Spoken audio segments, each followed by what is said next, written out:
has already started. This is officially cut the I'll start it ribbon? right now.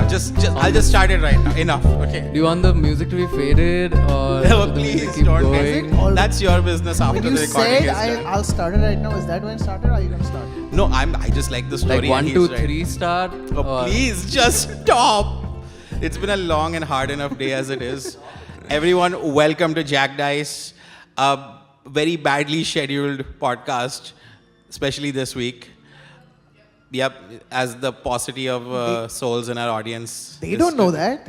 Yeah, but we are a truthful, honest community that believes in transparency and shame.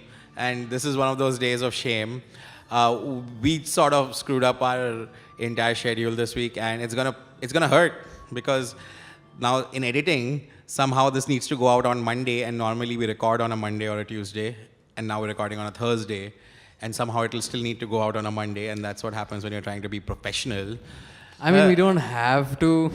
Yeah, but it's like a habit. Once you start, you have to. I'm sure there's like 1 or 2 people who are expecting it to turn up on Monday. But so knowing all this, I've had a bit of a hard day today. But this music, which I was trying to just share the story with, but it had to be on the podcast. You can now insert edit point here and play like a slow fade up. And it'll be like quiet, and then people will be like, "What the fuck is this MIDI sound?" Okay. And then you can explain what it is for our friends here in the audience. Right. What is that music? Before we get into the agenda for the day. So the first campaign that I ever played was Sam DMing a bunch of us. There were at least like some 10 people every week that would show up, and we played that game for a while, and then around winter, around this time of year, when the holiday season comes around and people start disappearing and getting busy with actual things to do, that kind of fizzled away. So we started a new campaign, and my character But in same that characters. campaign, same characters. Yeah. A few of us, basically, smaller group, and a few of us had our backstories that we hadn't really explored. So Sam, for the next part of the campaign, tried to focus it on my character's backstory, which was. Well, tell the fine people about your character. It's an interesting character. His name is. But it feels like was because It if you think almost about feels when like you a last Let's not go played there. him. Let's not. Like a different life. His name was Maracas the Shaken. He was a tiefling who was born to parents that he knew nothing about until much later in his life. He was raised by a family of percussionists, I believe, and thus the Shaken, although that's a completely different story. But he finds out later in this campaign that there's a piece of music that is attached to his backstory.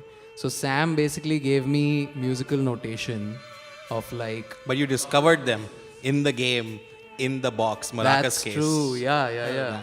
It was basically in the Cloud Giants mansion. Right. When you guys were like pillaging your way through. And I never questioned why it was there. Yeah, exactly. You just for some reason were like, oh, artifact, my maracas fit in here. I guess I'll take it. So Sam gave me the musical notation like on a PDF, which is made to look like parchment, and there were lyrics, and then there was more of those verses that was found later and stuff like that. Too cheap to print it out. So I took that notation and like made this musical piece that nobody else ever heard because we didn't get never to got it. played in the game. Like, which is the fucked up thing because when the next campaign started, the very first place they end up in is classically a tavern in a village type town, and they hear about this very famous bard who's going to play, and it almost feels natural. Hey, I've got music. There's a famous bard. Something might happen. Just leave. Go kill an orc outside on the road for no reason. That's fight a flaming skull. Yeah. So as dungeon masters learn over time, you gotta get used to all your plans falling apart. So stop making them. That's lit. And I think this game is or this day or in this recording is testament to that because. We're the most adaptable of all people. You tell us Monday, we'll show up on Monday. You tell us Tuesday, we show up on Tuesday. Thursday, however, even our audience won't. And I don't blame them. The people But there's who, more than I expected. Yeah. This is true, actually. Oh yeah, true, We have true. 6 We have people in our the audience. designated women and their associated baggage, and yeah. So like bringing it back on track. I mean, I really wanted to hear that story. I wanted you guys to just know how sometimes you can really go deep into like an imaginary world and pluck something out of it. And thankfully, it wasn't something that I'm good at, because I don't have a musical anything in my body, but other than ears. But I wouldn't even say I have good taste. But I knew my players were into music, and it makes sense to give them something that they can carry outside the game. And I think that's always fun. And in case it wasn't clear back then, and I'm pretty sure I told you, I did not compose that music. Yeah. Yeah, I did tell you, right? Yeah, Yeah, you thank adapted God. it to this Yeah, story. I wrote the lyrics Yeah. because, writer. But music was taken, and it's totally out of copyright. It's like a medieval Spanish children's song, okay, like which I remembered from my childhood, and I had to go on YouTube hunting for it with nothing but a tune in my head. Yeah, so like I appreciated the opportunity to try something new, and even so that whole musical notation bit was fun. But since today we have been surprised with friends showing up and supporting it, we have a new friend who's joined us, and someone whom we just met probably just over a week back at the last convention. Yeah. Take it away. Hello, Jack Dice. This is Carl Michael joining you. What else you want to say? Why are you here? Well, it's because I love D&D, and I'm just new to this podcast thing. I just started following, so it's good to be here. Well, I have a question. How long have you loved D&D? I've only started playing D&D for 2-3 weeks now, and that was just three sessions so far.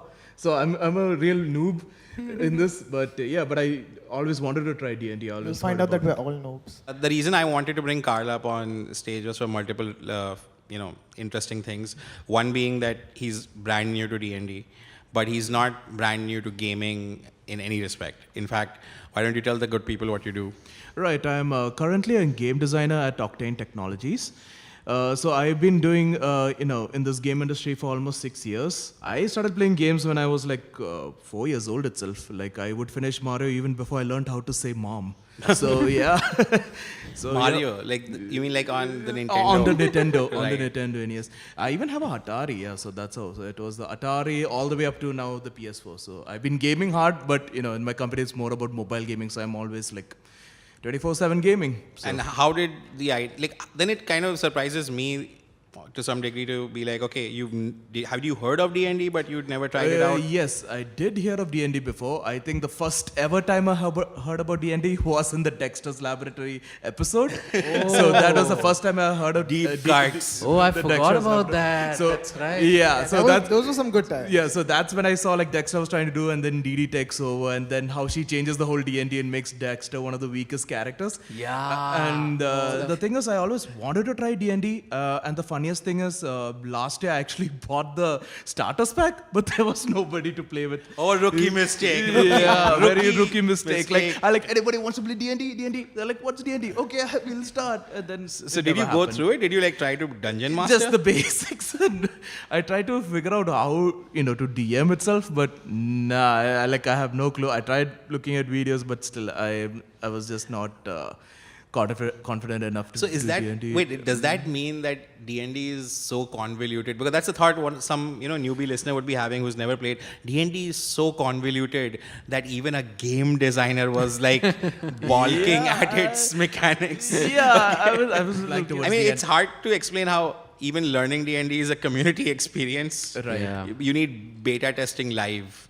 Right. Yeah. Got it. Yeah. That's basically it. But how long was the gap from when you made the purchase, felt instant regret, and then came to... Yeah, like I said, it was last year when I bought the starters pack, and that time I was in one of the hardest locations to find. I was near Udupi, that's near Mangalore, so it's not easy to find even gamers. I found few gamers, You found D&D, but you couldn't find gamers. That just shows the power of e-commerce. Yeah, that's what. But then after shifting to Mumbai last year, and then when I came across this online, I think it was Blake Alves who was saying he did BND in Doodally. That's just opposite to my office. And I Yeah. was like, oh, they have it. And then when he gave me further information about this D&D con, I was like, okay, I'm going for it. After my IGX the previous on Saturday, I'm going to join here for the... So you actually chose to spend one of your IGX days, the Indian Gaming Expo day. Yeah, and I thought I'll join the next, but then when I found this out, I was like, no, I'm just going to cancel that. I'm just going to join the D&D group. I'm going to learn D&D. I'm going to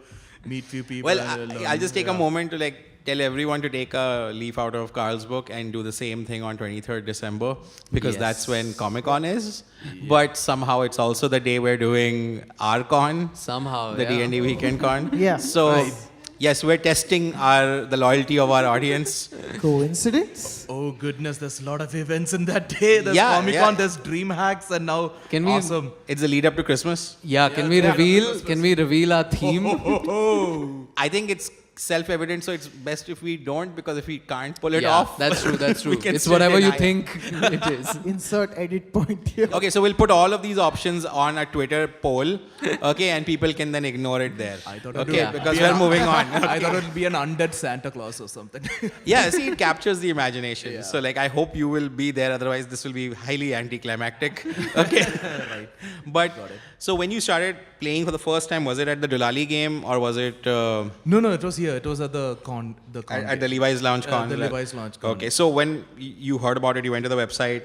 Yes, I registered. Did you see any videos on YouTube about what D&D is or anything? I'm so fascinated. I keep bringing it up in every session of this podcast whenever we meet somebody new. Yeah. Specific to you. Yeah.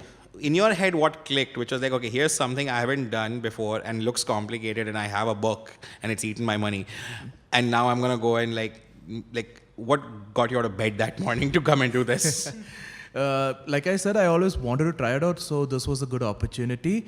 But not only that, I was thinking that if I want to DM in the future, like now with the starter kit I have, if I want to DM with family or friends, I think it's better to start from the character sheets and how exactly it's because you can see as many videos, but you won't understand it unless you're in it.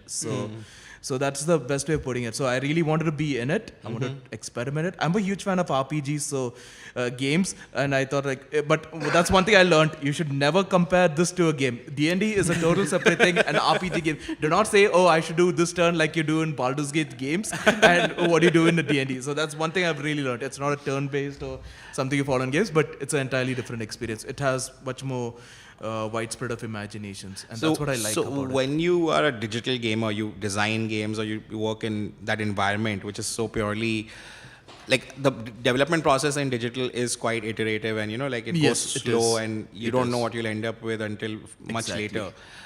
But you're a hardcore gamer at home. Yes.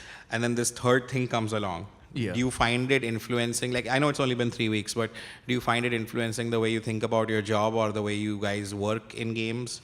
Or the potential for what a game could be, because you can go from mobile to different platforms as well, right? Right. So yeah, one thing you learn a lot about D&D is you're always experimenting on different ideas, and even the funniest thing is the way people thinks of those situations. Sometimes when you think, oh, I can open this door by doing this or doing that, and sometimes you might think, why don't I just make a mini game out of that in a mobile game and just sell it off? It can do quite well. Nowadays, the mobile games out there is hyper casual. It's just one game mechanics that's repeated. And just thieves' tools. Constant thieves' tools checks.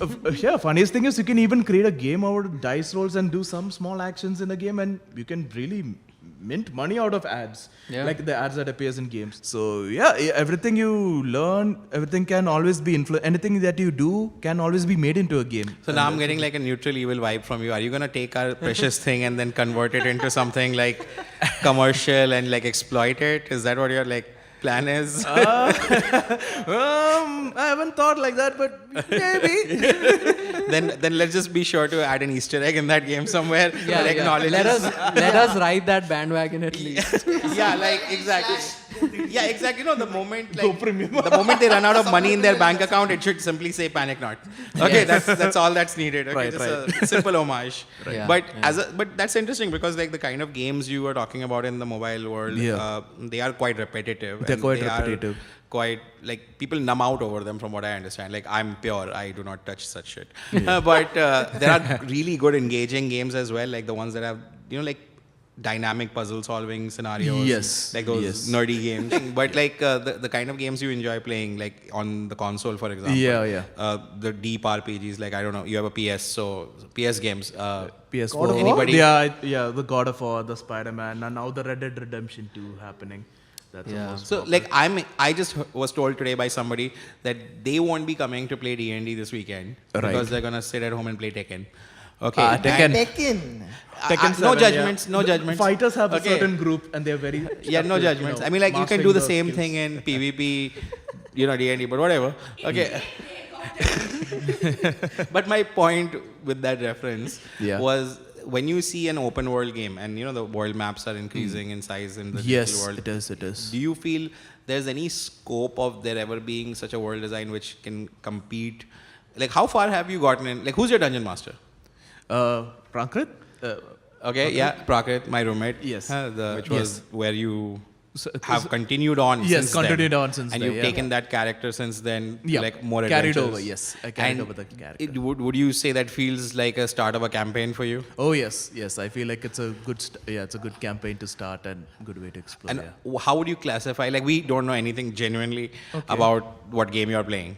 Okay. Okay. Like even though in full disclosure, he's my roommate and everything. Yeah. But I actually don't know the details of the game you're playing. Now, do you imagine, like, at times, if you could take that world that you're playing, the possibilities of what you've been able to maybe do so far, Right. and replicate that in another platform, which is like digital, and because there's so many, like, I'll be honest with you, this has been on my mind for a while because there are a lot of these WhatsApp groups and a lot of these Facebook groups that have cropped up over the last few years, and a huge amount of discussion is devoted to, hey, let's get on Discord or play on Roll20, because Right. the real world part of it is so hard, as today demonstrates so clearly. It is hard to get people to get out of the house, to just do something face to face. So, but is there a way to bridge that, like to see a little bit of both? And I'm just asking you specifically because of your background and your exposure to this world where people are always talking about, hey, what game can we make that will satisfy people, that will engage them? Is it possible to have games that can get people out as opposed to in? Right. Like out on a table, like technology enhancing something rather than... Yes. I mean, now people are trying to do... it's not exactly like if you're offline and all, it's a little bit hard to do, like where you can see person face to face. But what people are trying to do is to make it much more enhancing. They could always start a AR version if they don't like to create maps on a table. And Right. a AR version Yeah. of that map. Right, And right, that's like the cheaper way. I know like building maps is really expensive and time consuming. Physical maps, yeah. So when people can create a map digitally, if someone could create a software where you represent that as an AR table so that it'll be You can cannot see interact it. with it, Yeah, you you cannot see it here, but you can view it from your mobile phone perspective. Right, So yes. everyone can look through it and you can see what exact Yep. spot based on this location point here. You create a central location and everything pops around it the moment your mobile scans. That's how How the far AR are we from this? Not very far. It just, I would say somebody can create this in a year's time. At least we can see it by next year if someone can start it.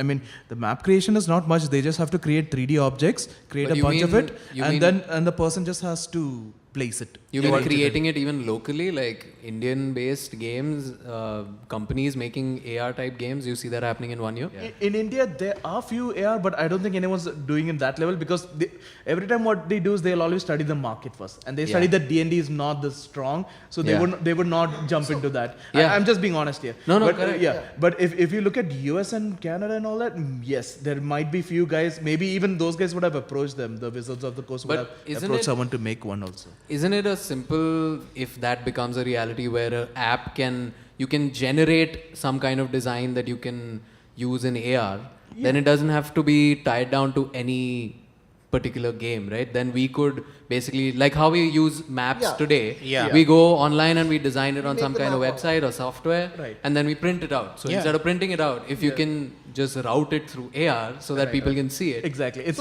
like just enhancing the experience. Like, hey guys, want to check out my app? Yeah, just scan your phone on this location, and they'll be like, ooh, damn, there's everything. You can even design your character specifically. Exactly. From what I know, there's like the tech exists, right? In the country itself. Because I remember I worked for it's a Bluetooth based AR kind of thing, right? But they were making this AR sort of thing in the airport, you know, where they had Bluetooth sensors all over the airport, and you used your phone, and immediately using your AR, you'd see these signs and different projections on your phone itself instead of actually having a screen. Yes. Yeah. Even Google Maps is supposed to. AR is like the integrate future AR. where it enhances your experience. Like your current experience, you just enhance So now it. just to cap on that, because on Reddit, if anybody Googles D&D augmented reality, there is a guy who's working on this in his basement kind of a deal. I'm sure the basement is pretty huge though. Because he has a lot of tech. And he's working on this model, but it's like, I don't know if it's commercial or if it's just one of those, what's that poor people fund me money thing? Crowdsourcing. Which we highly endorse because we need it. They are developing it. Yeah, but I just imagine soon enough, like, you know, a few years ago, there was that whole vibe that we'll all have Google goggles or whatever because they'll be cheap. Okay, and that thing just died. That was like, a while ago. I was on that bandwagon before Google because I remember watching a TED talk in college which had the 6th sense technology. Yes. Yeah, never showed up. No, the guy took up a job with Samsung. Okay, last I heard. Okay, that's what I. I mean, things are moving quickly and they'll keep moving even quicker. So hopefully this can happen soon. But again, even with AR, you still come to the problem of people actually being there in person. Right. Right? I mean, beyond that, you could look at VR and say that people could do it from home. Dude, VR came close in D&D because I remember about a year into starting D&D, we were looking at all various options and just bumbling through the internet and came across this tabletop simulator, okay, which was so insanely well designed, okay, but if Wait, you it simulates a tabletop? Yes, it exists even today, okay, and it is amazing. But you need like a headset or something. Like it can be anything, the Vivo or whatever works. Okay. Right. But it is so fucking crazy because it has those epic size tables. So when your POV is set up, you're like actually at a huge ass table. It has cup holders for some reason. Wow. And it has virtual iPads. Because and I was like, how fucked up is that? That I'm in a virtual environment. I'm just saying, it would be so fun if you were playing it on your iPad. No. That's the crazy thing because there are there's an iPad next to the player station around the table, and you can pick up that iPad and reference the PHB. Okay, so you upload the PDF on the back end, so it appears inside the virtual environment. I was like, why not just put a book there that I can pick up and flip? Probably more like processing or whatever. But the map has the 3D elements built into it. It also has like, if you don't want 3D, you want to have like just a 2D map and feel like you're in the real world, you can do that as well. But the glitch factor on that is pretty like through experience, like trying to do a local game, like from my bedroom to my roommate's bedroom. So that is one thing that every AR is struggling. It's the bandwidth. Not just the bandwidth. Like they are not able to fix a point, and sometimes it tends to glitch or move towards one side. There's no the fixed position. That's a problem I've seen in most ARs. Like they're still trying to get the right but what I was talking about is like a pure VR experience, and even there it's glitchy because if you want to have real-time interaction between like 5 virtual characters, because when you look across a table, you're supposed to see like an avatar of your friend. Right. Okay, and the game also, I think, had a feature wherein you could get pissed off and flip the table, I think. That's like that was like a feature which you have to enable as the dungeon master. Rage quitting. Okay, so like these trends in gaming technology, but that's what I keep coming back to, which is I love technology. I have nothing against it, and I love what it allows me to do, but the amount of freedom and like the net positive, is it net positive technology in my experience, or is it the analog experience of meeting people? And I have to side with the old school feeling that it pays off. Like when you're alone, technology is great. It's better than everything. Like the costs have come down so much. Dude, you don't need people if you have good technology. Okay, but true. Yeah, no, that's. But once you discover a wall in a game, you know, have you ever played any game where you're like, oh, I'm gonna run towards the mountains off in the distance and see what happens? Just get blocked by the wall, invisible wall. Either it's an infinite walk, because it's all matted in the deep background, or you reach there and there's nothing. You just can't cross it, or there's an Easter egg saying you have lots of free time on your hands. Okay, but like. in D&D, that's what really fascinated me, because the boundaries of the world are only There's no limited by the boundaries. player's Yeah. desire to explore. Like, I'm running a homebrew campaign which is made up of 7 countries on a massive continent, fraught with war and alienation and xenophobia and shit things of all kinds. And they're still like fucking hanging around this one mountain range between 3 cities. Yeah. And I'm like, motherfucker. You gotta love free will or the illusion of it. Yeah, I guess you do. I guess that's how I got like left in like season 5 of Supernatural or whatever. Let's not go there. There's too many heartbreaks down that path. Shame confession.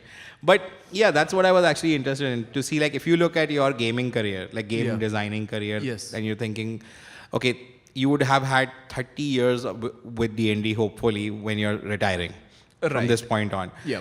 When you look back and you think that, okay, I did a shit ton of really cool games, do you think anything would be D&D centric? Would it have really played a big role down the line? Like, it's hard, it's a prediction more than a explanation. Do you think it has that power? Like, you deal with games, art, design, music on a day-to-day basis with putting a game together. Do you think it has lasting power?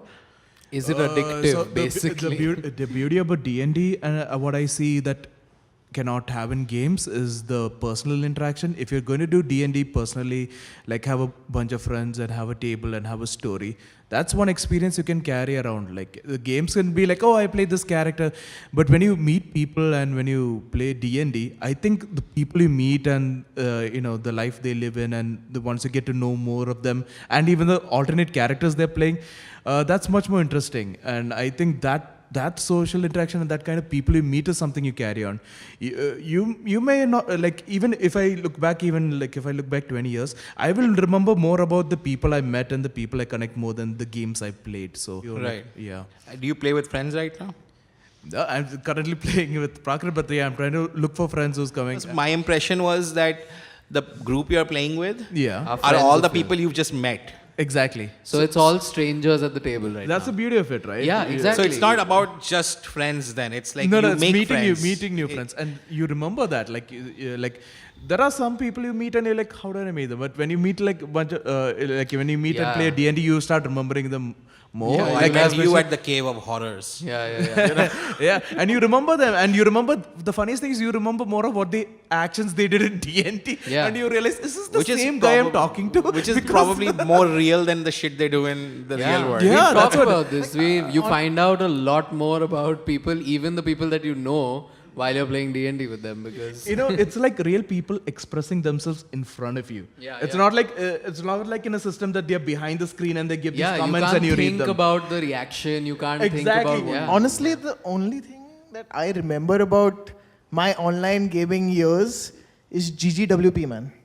What the fuck is that? Good what game, the- well played. It's Oh, like it's- I don't remember faces. I mean, there's no faces. You don't remember names or anything. right, Oh, right, it's the right. chat shortcut. Yeah, good game. GGWP. that is after every multiplayer. Yeah, I never game. did social gaming. I was like, fuck these Every people. multiplayer game. Yeah, it's either GG in short or GGWP. Yeah, Team Fortress, Dota, everyone uses GG. Yeah, well played. Violence without story. Good game, well played. Yeah. Anti-D&D. Yeah. But the other part which I was also curious about was, we spoke a little bit earlier, and I don't remember if I understood you correctly, about music and how, like, in your workflow, Right. there's a certain component of music. I might give a set of music like, hey, I want this kind of music because it matches well with our game. So I really need that kind of music to enhance that experience, and even the sound effects to time it right and to create that sense of. Oh, right. Like the coins. Yeah, the coins falling when you win a those slot small machine. Like, SFX, yeah. even those small sound effects creates a huge impact. Oh, yeah. So those are the things I had to ask them. Like, I need this kind of music, and I have to make sure, like, as a designer and a producer, I have to make sure the music is done right. Like, it's really enhancing that experience. Even if there's a small change, we'll have to say nope. We need either another music or a change in that. So, Right. That's the level I'm working with the music. Oh, okay.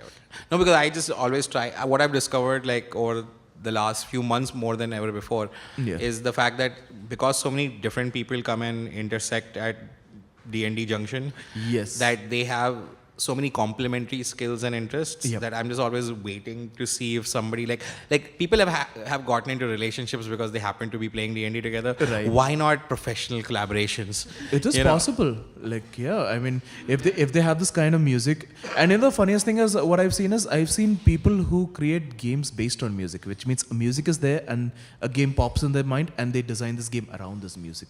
I mean, we've talked about the idea of like if you watch D&D online or in any of the major entertainment shows, they use music as this ambient effect on a D&D show. Yeah. And some do it really in a polished way, in a produced manner.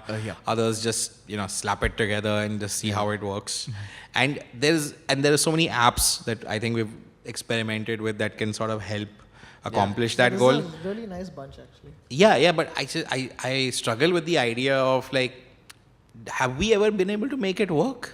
Yeah, I remember when we used to sit. Tablet. Yeah, I used to. There's this app called Sirenscape, which is specifically made for RPGs, atmospheric effects, and music. So there's basically I've even bought a couple of the packs that you get. So you can get like a tavern pack, you can get a sewer pack, a dungeon you can pack. get basically where all these things have sounds related to it, which you can basically mix in through a fader.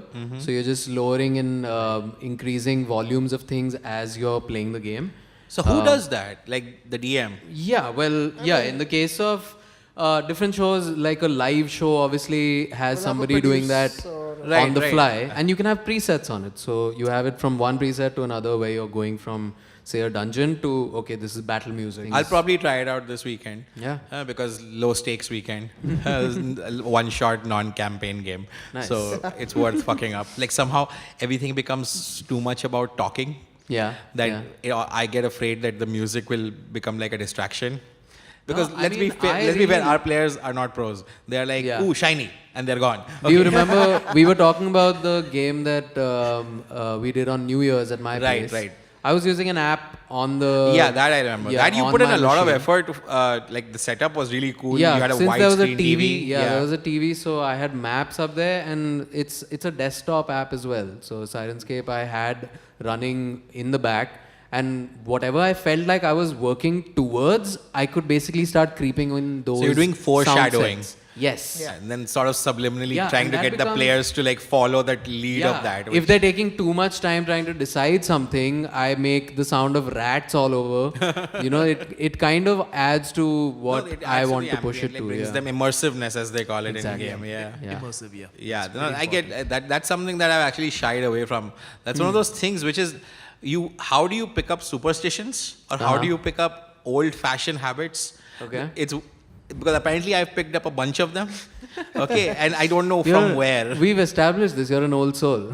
Oh, please. Yeah, that's true. No, that's agreed. I just don't know where it comes from, because like everybody brings their own little biases to the game, and like things like that. And I've just inducted a brand new group of players from the con who wanted to start a campaign. Yeah. And it was a way different experience because I don't know any of them.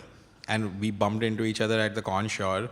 But then they took the lead and they got in touch and they're like, hey, we want to start a campaign. Can you help us out? And I'm like, okay, let me count how many campaigns I'm juggling at this point. And I'm like, okay, there seems to be enough of a slot where, because they are not used to 8-hour games, I can get them to be like satisfied with like 4-hour games. Right, yeah. Okay, which then does allow me... Up until the moment when they listen to this podcast. Yeah, as if these are young kids, they have got real lives. Yeah, they're going to be listening to Sam's voice. Yeah, exactly. on the weekend. So they don't really need this shit. So I'm safe. This is my safe space. Yeah. I'll come here to bitch about them next week. But yeah, like, they're not my friends, or I don't have any like overlap with them, and I try to think of myself, and I like to inculcate that with anybody who's to be an ambassador of the game in a weird way, which is again that old-fashioned feeling, because I'm quite afraid of that misunderstanding that people have about things in general and D&D in particular, because it's something that we're starting to just grow. And we're starting to grow it without much purpose or agenda, and it confuses a lot of people. And a lot of people have come up to me at the reception of the con and been like, so what's the game? Genuinely, and I don't mean like they have the wrong idea or anything. They have come up and asked me that what's the motive? Yeah. What's the point? What's Yeah, the agenda? What is the end game is what I get asked a lot. What Yeah, are what- we in it for? Yeah, what are you getting out of this? What's the business model is another question I've heard. The idea that people are asking who have nothing to do with the game or maybe are aware of the game but they look at it not quite the same way as we do. Yeah. They're more inclined to ask the question that, oh, how are you making money out of this? Yeah. Because Yeah. clearly Right, you're organizing things and you're clearly bringing people together with, like you're creating a market, quote unquote. So where's the revenue stream? And I feel like a douchebag having to explain it to them that there is none. Okay, and only I can do that because normally people will be like, oh, so no, this isn't about that. No, I don't go low. I go like fucking condescendingly high on them. Okay. Okay, and then I point to like other people and like bitch on them. Because it is somehow weirdly personal because I can see this being... it can't be tamed. I don't think this as a format. Like D&D is a company and it's a brand and whatever, but the format itself, which is collaborative storytelling and you know things like that it can't be really tamed and you can't I just find it weird when people think you can charge other people to talk. This is going to sound like as if I'm so out of touch because I am. I didn't know there was such a thing as the IGX. Okay, like probably somebody mentioned it and I didn't care to remember. I didn't know there was the indie or Indian game developers thing in Hyderabad. I didn't know that we had like this indigenous industry burgeoning with like digital talent, for example. Like the idea that we're actually... I remember back in 2007 working in a place in Chembur which had a game testing... Like it was a call center and a part of their operations had game testing. And everybody's thought was, oh man, it would be like the best gig ever. Okay. And then I actually heard from game testers what it's like and I was like, holy shit. No, it is serious. Like I've started there, right? So I know what game testers have been through. It's insane. It's insane. No, but Ubisoft has a huge chunk of their work which they do here in Bombay and Pune. Yeah. Like there's a lot of gaming work that happens. Some of my friends work for them. They're handling mainly the art. Like like when I was looking at when they opened the most number of openings I've seen that's happening is mainly art direction and art. So they're doing mostly art porting. Like they make all the art assets for the Ubisoft. Like for texturing and exactly. For And then they give it to the Ubisoft Montreal. That is where they make Montreal? the game. Yeah, Montreal. Like it's a pretty good collaborative. one. It's a collaborative. And depending on the games they're making. So there is a huge talent pool and emerging there's a industry of massive pure one. gaming. Yeah. So Been now here for a while actually. and that seeing it actually sustain itself as something more than a product is what really I think we kind of are trying to do. I don't know, like that is the honest. Really, you can't come here and leave with too much physically. Like you can leave with an experience and remember that, and that's the only thing that you have to come back to. Yeah. And you would have to come for another game. Huh? If somebody talks to me for 5 minutes, I probably give them dice. Yeah, Okay. exactly. Yeah, that's why we give away free It's dice. like a contact STD. Okay. Oh, you don't have one? Let me change your world. Okay. But it is interesting to me because the people, if they have more exposure to different types of gameplay and more importantly, I think a lot about just to give a brief explanation for how different we all are as like Sean, Ankit and I would definitely categorize there are more similarities between Sean and Ankit than there are probably between me and them. And it's predominantly probably an age difference or something. I would have to think. know. But No, we both- like you guys are both performers, which I really admire, and you both do public performances as well as the musical side of things. But there's also this overlap which I share with Sean, for example, which is more to do with like writing and like story and things like that. And if anybody is interested, they can attend his lectures in Xavier's. Okay. Yeah. But my point is because there are so many differences, I found the experience of actually the reason D&D has kind of worked out for me as a dungeon master and starting it out was because everybody I met wasn't like me. Right. Because everybody I met was really into whatever they were into or were really passionate and obsessive, or like even if they were like all insecure about it, they were really insecure about it, which in itself is a kind of weird introverted passion. Because in their head, they're probably more alive and they don't share as much about what they do. But they're still doing it, which is a kind of a community feeling that comes out very naturally. And what I really want a few people to know, because we never get a chance to talk about this, that why are we doing this and what's really the point? Yeah, it's about introducing the game to people, but it's more about the game, more about the brand. It's about the culture that underlies the idea of collaborative storytelling, the idea of creating whole new worlds and creating experiences that exist beyond normal choices.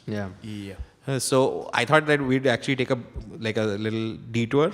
And we'll excuse Carl and thank him for joining us. Right. Thank you. Thank you, Carl, for sharing your experience. And we'll probably have you back once you've doubled your game count. Yeah. Sure. And you're This is like another 2 weeks. Yeah, which is when you're at the rage quitting point and you're like, okay, fuck D&D, I was wrong about everything I said that day. I need to come back and redact my words. Okay, but we'll bring you back then. Yeah, sure. But thanks so much for joining us. Thank Carl. you. Yeah. Thank you so much. What I did think would be interesting would be to just talk a little bit about what we just touched upon, which was the idea of the world building. And not in the context of necessarily D&D, and not necessarily in the context of even gaming. But mostly, how did you, I'm going to speak very specific to the two of you, Sean and Ankit, based on what I know about how you guys have gotten into world building. Or rather, even dragged me into it. Because we dragged you into it. I mean, in all fairness, I wasn't homebrewing worlds. I was homebrewing stories before, Ankit came along. Okay, and, actually gave a shit about doing something completely brand new. Completely brand new is scary. You have to know and accept that it doesn't matter what you're doing. If it's something totally new, totally different, it's going to be hard. So was that easy for each of you to decide, or was it no barriers, no fears? It's just for me. What was the I'm going to ask. It felt like a natural step up from the amount of homebrewing that we wanted to do. At every, the games that we were playing, at every junction, we were like, hey, but wouldn't it be cool if this was like that? And then this ability could do that because that's so relevant to us. And so me and Sam started working on a very Asia or India rather inspired world because we were, yearning for something that was culturally relevant to us. And we wanted something for other people to relate to as well. So that's where it felt like, the next step from homebrewing a class or homebrewing some kind of feat or something like that. So it was a good step up from there. Yeah, I mean, I was quite surprised when you brought it up. I can't even remember in what context it was. I thought you brought it up. No, I heard you talking about it, weird things. But world building, or I don't know. I don't know where the conversation started. No. I mean, exactly. The idea that it'll be an India-centric world or something like that. Because, Savage, there's a game called Savage World or Savage Lands, I can't remember, which is also an RPG tabletop game. Right. And they just released this, or announced this series of expansions, which look at Asia. And they look at, and the number one response that generally the public had of that game was, oh fuck, it's gonna be racist as fuck. That's the first fear of any new game coming out now.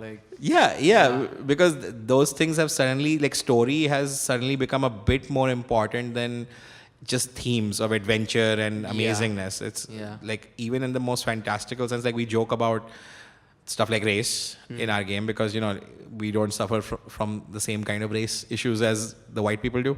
We're more shaded. I would say we have more progressive racism. Our racism has gone beyond what... We've mechanized it. We've created our deep... racism is inclusive. Inclusive, yeah. That's basically So because of that, it has a different portrayal or requires a different portrayal if you want to play it in games. What is it, Brenda? What's so funny about that? It just seems so nice that, we can all gather around and be racist together on a Saturday afternoon. At the end of the day, it is about acknowledging these issues because if you're going to play a game and create a world, whether it's adopted from a book written by a company or something you're writing yourself, acknowledging those things is important. So that's what we were talking about just now, right? That sure, it's funny we bring it up, but we don't I have grown such a thick skin against discrimination that I didn't even know what Bawas were until I came to South Bombay in the traditional sense. How people have a stereotype about. But is it really racist? I think it's just no, it's not about racist. It's just the fact that it's race based. Oh, okay. Racial. Yeah. Once you take racial features from a game book Right. and break them down into categories, you're Yeah. kind of being racist there. Yeah. I guess. Yeah, by that logic, D&D is inherently racist because there are some races that just can do some things better. Yeah, exactly. And the great controversy of our time is between science and emotions. And you can fall on either side of that spectrum and you would still feel right. Like it's such a, like if I start talking about it, we could get in so much trouble. Okay. And not in any meaningful sense. I mean, we would start fighting. Okay. Like it would ruin like at least 3 campaigns. Okay. Because people would be just pissed off at me. But when you're creating a world, it is an issue which Ankit did want to address in the most realistic way possible. I mean, we started with the idea of celebrity. That's Yeah, where it actually yeah. started from. The idea that our culture in India at least, and at Bombay for sure, the part we live in, Yeah. is highly celeb-centric. I would say the entire country is It is. based in celebrity culture. Like We have it's- 2 kinds of gods over here: Bollywood and Tollywood. no, and cricket. And cricket. Cricket, yeah. But that's what, wouldn't it be far more interesting if kids, when they were growing up, if I was a kid with growing up and I encountered not just Greek mythology or Roman mythology, but this made up mythology, which I could emotionally relate to way more. It would, in a sense, dilute the importance of everything else, because they'll be like, wait, what the fuck are you talking about? I kicked Vecna's ass. Like, that's the same as insert your god here. Yeah. That's the thing. I have carefully stayed away from all nouns, and adjectives. Dude, do you think we could go to like US or UK, find some people who've never played D&D before and convince them that like tiefling is like an Indian religion and they just don't know about it? I'm sure we could pull that off in Sweden. Yeah, we dude. should totally do this. But that's the point with our world. Like Yeah. I've been throwing in names of cities like Bantai and Khopcha. Chindi and the country is called Khopcha, because I want white people eventually to play our game and say these words, because I know that they'll never say Yep. it. You want them to mispronounce them so bad. It would be amazing. I want Yep. to hear a white guy say Khopcha, man. That was my entire thing for world building. Let's go to Khopcha. He just wanted to fuck with- Over here, that means a very different thing. Exactly. I'm from a family of Chindis. I would love The Chindi dynasty. Yeah, sure. The Chindi dynasty. Oh Jesus! Like what's amazing is if this ever gets published, I'm just wondering who will riot and protest and on what Marwadis. grounds, because that's On such what a grounds? that's such a Rorschach test. Because if you Yeah, read yeah. something and you thought that was you, that's your problem. No, that's actually one of my biggest regrets, that I'm almost monolingual. That I would love to be able to like do these sessions in like Hindi or in any other language. Yeah. And I feel like so inadequate in those moments. Yeah. Remember a few months back, there was an opportunity to do it at a school, like a public right. school. Yeah, Like yeah, basically yeah. go and do storytelling. Yeah. Okay, and the biggest problem was that we would need to be either Hindi or Marathi. Correct. And that's where I was immediately like, okay, I'll keep quiet now. Yeah, Okay, because it would just fuck it up for everyone involved. Yeah.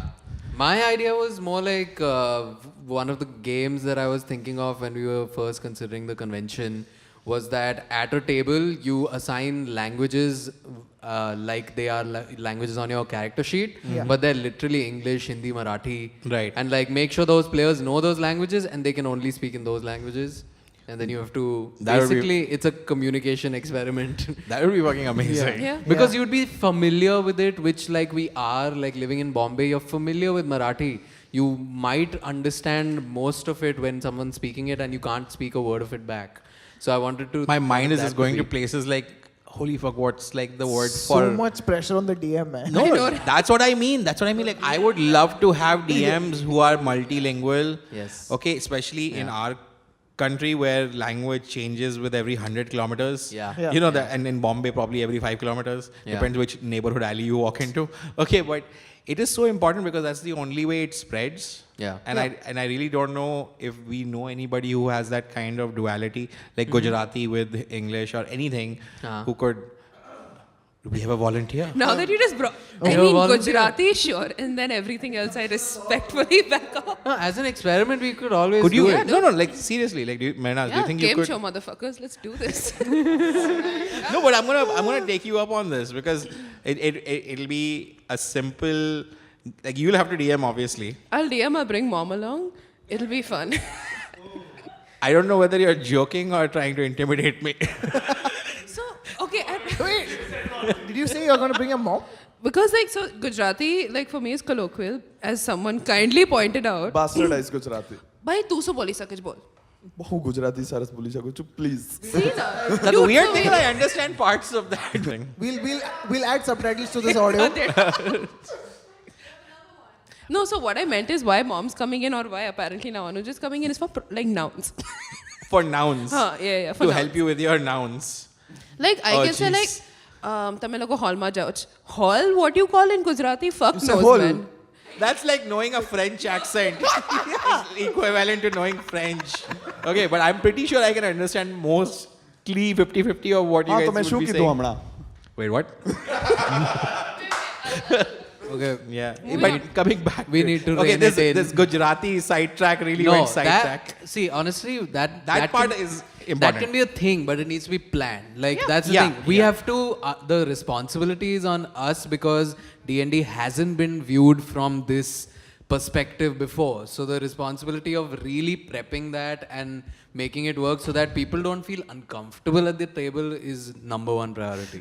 That takes care of the serious side of world building where it starts with the idea of ridiculous celebrity run world and then we take it to all these interesting places. And then Yeah. there's that other side.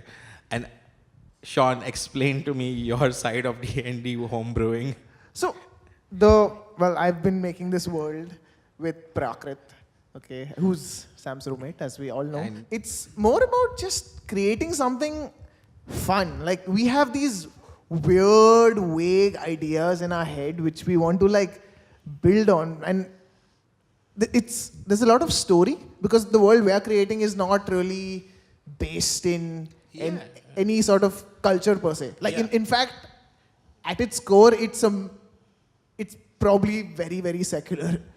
Because the way it starts is that this land is a dumping ground for prisoners of all the other worlds, you know, and then these prisoners... Australia. The Australia of the cosmos. Yeah. But go on. It's about story, it's about maybe taking... In some ways, we've also taken things that fascinate us, which are completely ridiculous, okay, but... Well, one of the two people will kind of be like, oh, it's too ridiculous. So like there's no modulating person. There's like this between two extremes. I wouldn't say two extremes because we do have a thread which we both kind of... But what do you guys focus on more? Like how we tend to focus on like the idea of names and you know like the culture or whatever our deal is. Right. You guys work a lot on classes. Yeah, we made a bunch of classes and races. Yeah, that's like way more than anything that we focus on. Yeah. Were you looking at it from a perspective of a new RPG game? Like, were you... I remember initially when you were talking about changing the mechanics of the game a little bit because Magic, apparently, you were thinking about it working differently. So, did you decide to keep it D&D centric? I mean, or are you looking to break the mechanics? The core of it is more or less D&D. Like, and the mechanics don't change a lot. It's just something... The only part of the mechanics that do change is a little bit to do with magic, and that's based in the lore of the world. Right. The rest of it is basically the same thing. It's a campaign setting at the end of the day. Yeah, it is like this massive campaign setting, and then there's a bunch of things that's happening all over the world. So for me, it's just about how things began and how things evolved. Like the whole aspect of creating a completely new social and political structure is so fascinating. Right? Yeah. And I've got to do my homework for that also. Like, I mean, I know what's happening in our world, but just to understand things like that, a little bit of homework is necessary, but then you just take it and you go with it. Yeah. Because a lot of the things that we're creating in this world are also things that we wish for in a world which we live in. Oh, okay. Like when you're talking about, give me for instance. For example, if like we live in a world which is at the moment turning quite fascist. Yeah. You know, and that is something that could probably exist in this world, but it's also, when we thought of it, the first thing we were like, okay, what if it's a world where, you know, everyone is equal? And how do you make those people equal? We were like, okay, if we are going to make them equal, we'll set them up in the lowest point ever. Like it's a dystopian world, and if you're looking, everyone is looking to survive, right? And that's what makes everyone equal. Yeah. Oh, dark. Nice. Yeah, that's pretty dark. It creates a level playing field from which... That part of the lore, like a lot of times when we got stuck in what the lore of the world is, we had to like break it down into like, okay, what's the map? Okay, what's the cosmology? And I remember like a distinct point of realizing that, okay, this sounds like something that is habitable now is when we narrowed down on what the cosmology of the basically going through the geological history of the world because and reaching a point where like, okay, life can exist now. I was watching a video that Matt Colville recently released about dungeons, like and why just the dungeons part of Dungeons and Dragons. Like why is the name of the game Dungeons and Dragons? Because the first setting that was ever created was a dungeon, because you can continuously and without boundaries create endless worlds in the game. But you have to start somewhere as small as one room in one dungeon because you need to basically make it make sense in that microcosm. It's basically the first dungeon was what, the basement of Greyhawk Castle or something in Gygax's kitchen game. Is there really documentation of the first dungeon? Okay, the first dungeon in D&D, there is. There must be, Then I have it. Like, so it is I saw a dungeon that Gygax had like created. Like he would make maps of dungeons, and he like hid like Easter eggs in there. His name is in one of the dungeons and stuff like that. And that's where video game designers like ripped that off like 30 years ago. So, funny thing, when I first heard about D&D, my idea of the dungeon part of the name was that, a bunch of people go and play in a basement. Like the title is telling you how to and where to play it. Like, you find a basement which is quiet, there's nobody there, you can make it dark, there's mood lighting, and you have a table. Then you feed some chemicals to lizards, make some dragons, mutations. Step 1, dungeons. Step 2, dragons. Step 3, question mark. Step 4, profit. No, because, like, for example, what he's saying is then when we face historical problem, like there's either an idea when you're writing about, wouldn't this be an interesting world? Right. But that's easy in a novel, because in a novel you can guide your readers to know certain things and not know certain things. Right. But in an RPG campaign setting, a huge chunk of this is like, wait, how did it become this way? Who are the historical figures? Who was his great-grandfather? Weird shit like that. Because the players could explore any part of it, and then you have to be ready with what to tell them when they do. Honestly, I don't think there was a way that we went with, because either me or Prakat was like, oh shit, I have this idea. And they're like, okay, now how do you make this make sense, right? Because at this point, it's an idea. Yeah. Now incorporating that in the world, and then you start working backwards. Yeah. Because we've, kind of mapped out a certain amount of events and stuff that happened. That is part of the history of the world and stuff. Right. And sometimes the world will change. Yeah. And this is something that I tell my students. Don't get too attached to your work and allow Kill for your room. darlings. Yeah. Make room for change, and that's honestly, it'll keep changing and growing and. Right until the moment of publication. Yeah. Tell them another one. You basically have a classroom full of playtesters. Oh yeah. I haven't even brainwashed him into that yet. Yeah, when are You don't you need doing this? Yeah, I'm sure he's already started. No, the I actually process. care about their education and creative I do writing. too. Somehow I fear that. With Sean as the professor? Thanks for your vote of faith, Ankit. Thanks. Yeah. I would take your class, man. I'd take your class just to like annoy you from the back or something. Well, there's a huge line waiting for that. Like, I know that there's a huge line. People have asked. Yeah, Wait, so you can make listening to this podcast extra credit. yeah.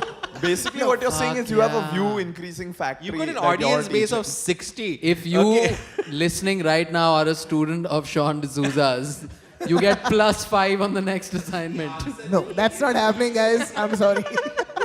But I think we're coming close to the game component of the evening. And actually, I thought we could do a slow version, a slow burn version of really trying maybe a serious version of what we've been doing so far. Yeah. And keeping in mind the recap that I'll give in just a moment of where you are and what's been going on. And just to add a different perspective to it, since we've been talking about all these serious issues in a weird fantasy setting, let's take it seriously. I think the last time something serious happened in my D&D game was oh wait, I want people to hear this. So I would like to have you explain to the people, okay, why you cried, because they don't know anything. So take it from scratch.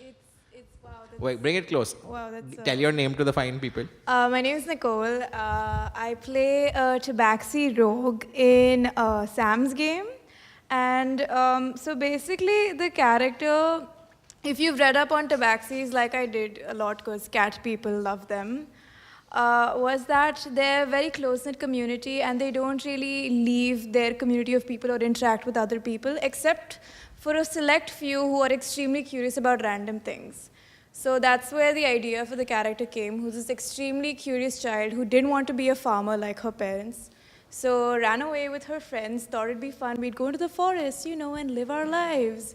Until a troll comes and kills all her friends in front of her, which scars her. So anyway, she runs through the forest, stumbles upon somebody who's named Kenzo, who's basically a master thief who only steals for research, quote-unquote research purposes, which is how she learned to become a thief. And so many years later, they part because he tells her he's dying and he didn't want her to deal with that because Percy can't deal with death at all. If you ever see in any of our games, she's usually the one in the corner crying. Fast forward many, many, many years in a different party of people, we find my master there in a jar, dying. But and not a jar, more like a six. In a tank. A Yes. massive.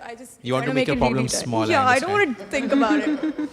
And the entire build-up to that being that everybody's speaking about how Kenzo was a bad guy and he did this horrible thing about trapping these spirits who are these goody-goody characters, and Percy's own doubt of this man who's always been such an important part of her life and basically helped her live her life and everything she is today is a bad man. And then to see his dying, not even dead, but his dying body that keeps getting reconstructed purely to keep these for spirits, wizard whatever, reasons, magic reasons. And that moment, I remember when I was walking up, I didn't expect it. I had a feeling I would find him, but not in the way that Sam described it.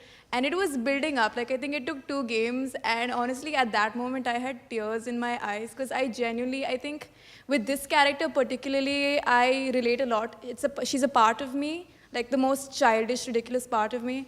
And I genuinely felt it. And till this day, I think that's been the most emotional, iconic moment of my experience because it wasn't just a story, just the way even Sam said it. And for Sam, he's pretty matter-of-fact with his way of I try not to bias my players. And then we have my friend stealing all his gold right on the side. No, that scene was great. There, feel better, scoop all this wealth into my bag of holding. There was no feel better. I think this character took a month to make because I had an idea of a personality. Right. But I wanted the race to be right. I wanted everything to be perfect. So that's why I think it flows better when I play the character, which is why this is something I never expected.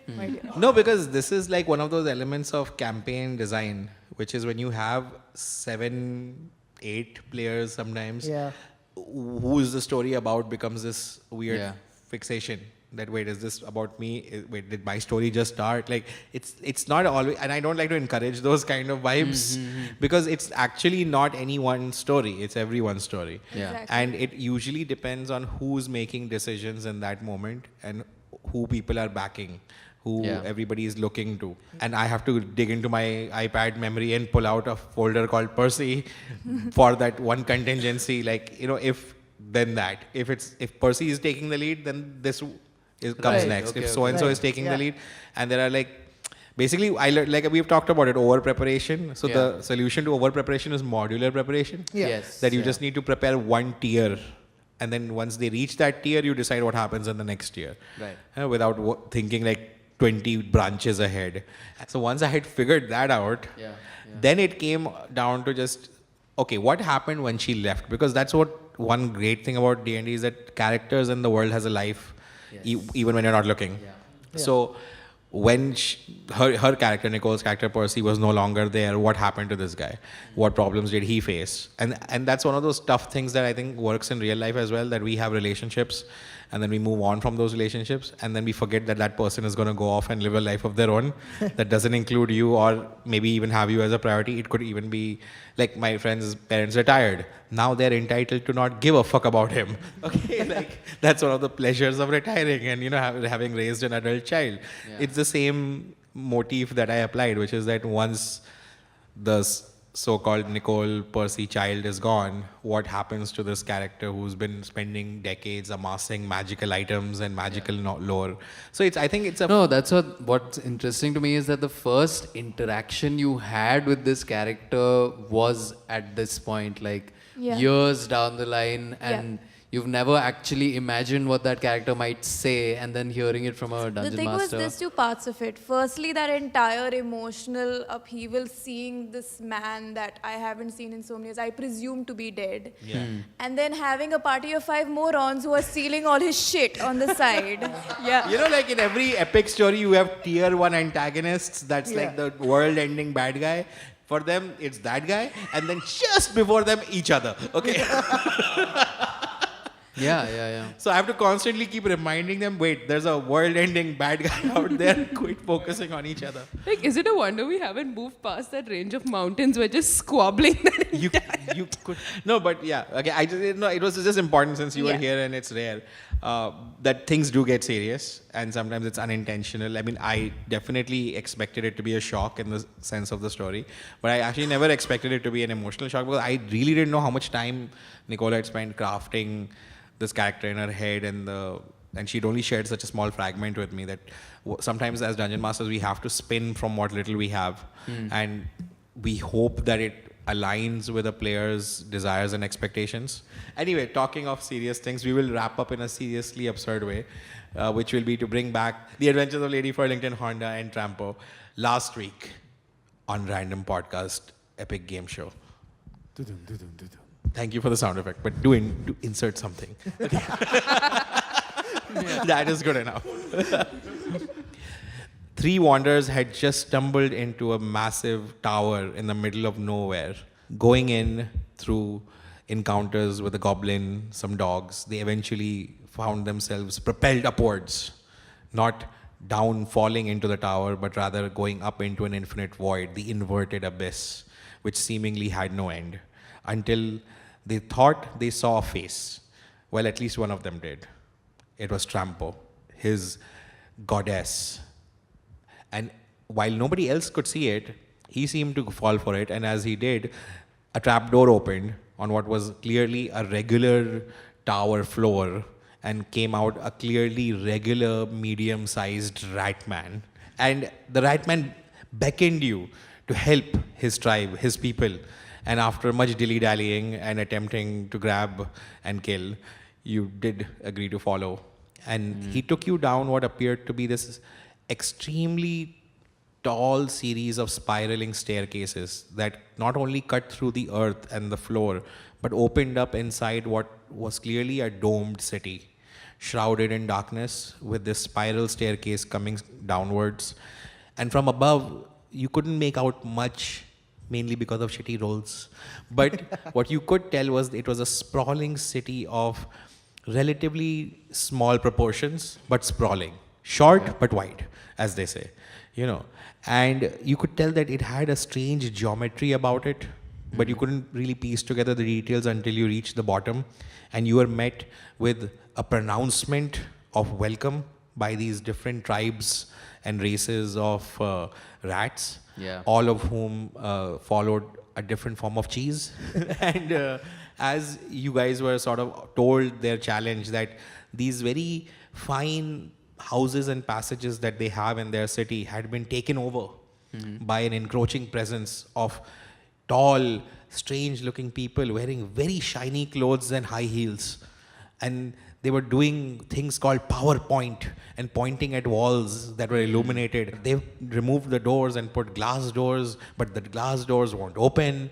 And while each tribe offered you their, cheese, one tribe of feral, rattish, grey, hulk-chested rats came up and sort of did a throwdown and challenged your ability to be heroes, and you proved them, well, more or less wrong by taking down a blanket. And there was a bad blanket. It was like a shadow monster or something. Yeah. But as you finished doing that, I think there was like a fire off in the distance as one of the glass doors suddenly cracked and shattered. Okay. And that's where we begin now. That you've just taken down the shadow monster. Right. And these hulking rats are like suddenly starting to make that chirping sound that rats do. Where is the glass breaking coming from? Not The first close one by? that you hear is coming straight towards what you would consider north, Okay. deep into what is clearly a sort of a maze-like structure. So the tribes are not in the maze. So at when you all. now look around, having been here for a little while and sort of fought around it, you can see that what you landed in is clearly some kind of a town center. Okay. This radial city spreads out all across you, and as you guys came down on this spiral staircase, you could make out parts of it. Yeah. Now that you can notice more fires erupting off in the distance, Okay. you see that you're actually in what would appear to be a hemispherical dome Okay. with a black ceiling, with no light sources up above you. And you're in the center of this hemispherical dome, and this stairway that you came down has already begun like midway retreating back into the sky. Whoops. And you can see that the rat man who brought you here, he's just like hostling over a lever. Ratman was called Pinky. Yes. Yeah. Yeah. Thank you. And they needed brains. Yeah. Your brains. Yeah. So as you look back around and you can see all these different tribes of rats scurrying away, going into different holes and whatnot. I grab Pinky. Yeah, by Pinky his is like, scruff. you guys gonna go take care of that, right? And I shove him towards Zoinks! Lady Furlington. Okay. Wait, what? Why? I mean, you seem to have a connection with this guy. Yeah. Ask Right, him right, what right, the right. fuck. I do. Very intimate one. Ask him what the I fuck look is at them happening. and I'm like, if you give me like a day to like rest up, I could probably marry you guys tomorrow. What? Shut up, Trampo.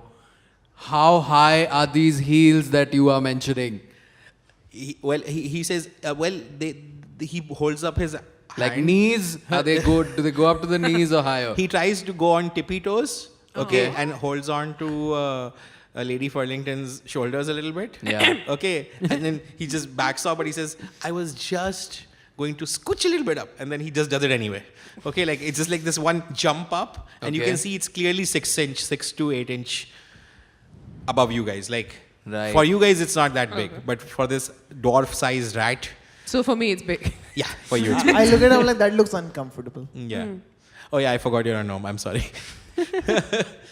Oh yeah, for people that don't know, I mean. Oh I yes, guess please. Carl Yeah, doesn't exactly. know. Your characters, as they appear now, glistening under firelight. Yes. What do the fine folks see? 5 foot tall, blue skin, Honda of the Civics.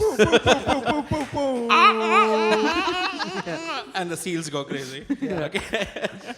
And standing next to him.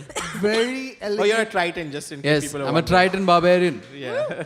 Yeah, I'm a very good looking in like armored with a shield and a holy symbol on it. But he looks like he's just here to charm people off. Okay. And Has he's not a succeeded so far. Purple-skinned cleric. And what's Tiefling. the symbol? Oh, the symbol is 2 lips. And next to Trampo, we have a diminutive, tiny figure. In stunning but simple Chanel, Lady Furlington of Taj Mahal. Yes, of Taj Mahal. And what does like- she look like? Like, what's her? She looks like a woman who's clearly at least on her 4th husband by now. Oh wow. Oh, That's a look. Yep. That's a real look. yeah. No wizard, Lady Furlington of Taj Mahal. Okay, and he immediately points down one of the passageways, and you can see in a 360-degree turn, there are multiple alleyways, perfectly geometricized, going away from you. And he points towards one. There is an eruption of fire off in the distance. I'm like, let's go. Okay. He says, so you're going to do it, right? You're going to help us with the brain spot problem? Will we be compensated for this? Pinky's coming along. I mean, obviously. Yeah. He's like, You're coming with us. but I did my job. I had to get you guys. I got you guys. But how are we going to navigate in there without you? You'll be fine. You've got brains. We do it with, and he points to his Yes, like, but nose. we would also like money. He's like, yeah, there'll be lots of money. These people who have PowerPoint, they have like a lot of money. Will there be glory? Yeah, sure. Why not? We run. Okay. Wait, no. So you immediately see Trampo disappear into one of the corridors, and seconds later, you hear screeching of his feet as he thumps against a wall. Okay. And you have clearly like just gone in 15 feet. Yeah. Okay. And then there's a wall because there's a turn. Oh, okay. Okay. So these guys are just calling out. Are these all glass walls? No, What no. is These, happening? the ones right here, they're normal stone walls. Okay. At this stage. So you're free to roam around through them if you would like. Okay. Is And there like, Pinky is slowly backing away from you. No, I'm grabbing him by the scruff again. He's coming with us. He's like, Yeah. shit. You feel his body go limp, and he's trying to be like, the children who don't want to Playing dead. Yeah, like he's just going dead because he doesn't want to like make it easy for you. But Okay. then very quickly he realizes you're a goddamn barbarian. Yeah, I'm gonna drag him behind. Like he starts getting like those knee burns on the floor. And he's like, ouch, ouch, Yeah, ouch. yeah. And then he scampers back up and he's like, fine, I'll Yeah. take you. But you Give can't us a protect tour. me." Give us a tour of this fine facility. He immediately, like he's wearing this fine 3-piece suit kind of a thing. But he basically ups his collar. Okay. He's got like this little hood that covers his ears and he like hunches low. Yeah. And he's like, follow me. Okay. And then he waits for you all to move ahead of him. I pull out some cheese from my bag. Which cheese is this? The crucial question. Do you remember? Brie. His nose immediately sniffs towards your side and he... Here. And I start pulling it towards the... Put the cheese on my ice skate and I'll like put it in front of him like a horse. Like you'll being dangle it in dragged. front of Yeah. So basically like a Pinky. carrot in front of a horse kind of a thing. Yeah, lowering him. So like he immediately goes instinctively on all fours. Okay. And And then he's back Gnomes and are he starts... great. No, What I are agree. you But for talking the about? bright barbarian over there, you understand if you're doing this, you're still leading him, right? No, I'm behind Yeah, him. yeah, yeah. Yeah, but no, The he's flail is in following your front. cheese, bro. Yeah, but I'm gonna lead him towards this fire. So let's see how well he does it. Give me a survival check. Okay. That's a 7. 7. He just immediately leaps forward and grabs the cheese. Mm-hmm. And he's just like... And then you can see... And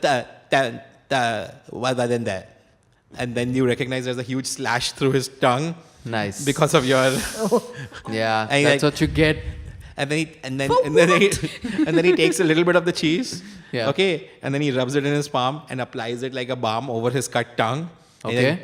And he starts leading you I down, guess, yeah. munching away at the cheese. Okay. And like a See? huge, taking bites out of a melon. Yeah. Aww. And as you follow him, you can immediately tell that he's starting to move really fast. Okay. So are you guys like chasing after him because he seems... Mage hand? What do you want to do with mage hand? You want to lift him with your mage hand? Or just like stop him by the collar. Yeah, you can do that. Cool. Just make an arcana check. You're a wizard, it's fine. Thank you.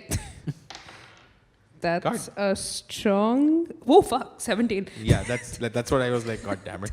Yeah, immediately you do the exact thing which happened, I think, in the last game. Just lift him like half an inch above the ground. With his little legs. Yeah, and then do you guys begin following him? Yeah, Okay, we're so, following him. so you're basically reining him in with Yeah. your thing. No, I Yeah, just tell him yeah. very politely, could you slow Yeah, down? I'm like, I'm sorry, I get excited sometimes.